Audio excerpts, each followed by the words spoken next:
ముగ్గురు ప్రధానమంత్రుల దగ్గర మంత్రిగా పనిచేసిన వ్యక్తి కేఎల్ రావు గారని చెప్పి కూడా నేను మీకు తెలియజేస్తున్నా.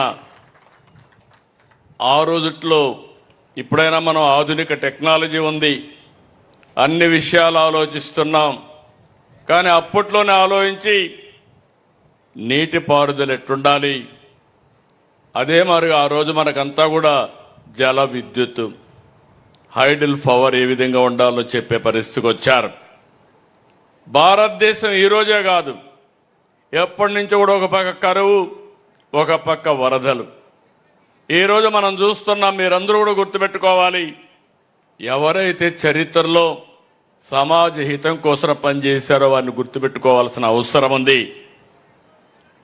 ఈరోజు గోదావరి ప్రాజెక్టు దగ్గర మీరు చూస్తే నీళ్లన్నీ సముద్రంలోకి పోతున్నాయి. కానీ గోదావరి ప్రాంతం కరువుతో ఇబ్బంది పడే పరిస్థితికి వచ్చారు.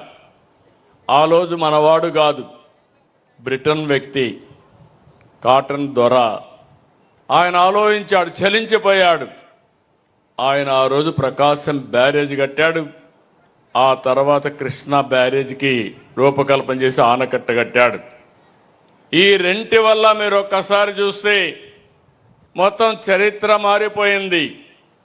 ఎక్కడ నీళ్లుంటే అక్కడ నాగరికత వస్తుంది, ఎక్కడ నీళ్లుంటే అక్కడ అభివృద్ధి అవుతుంది. అందుకే ఈ రెండు జిల్లాలు, అటు ఉదయ గోదావరి జిల్లాలు కానీ, కృష్ణా గుంటూరు కానీ దేశానికి అన్నదాతగా తయారయ్యే పరిస్థితి వచ్చాయి. ఆంధ్రప్రదేశ్కి అన్నపూర్ణ అనే పేరు వచ్చిందంటే ఈ జిల్లాలే కారణమని మరొక్కసారి మీ అందరికీ విజ్ఞప్తి చేస్తున్నా.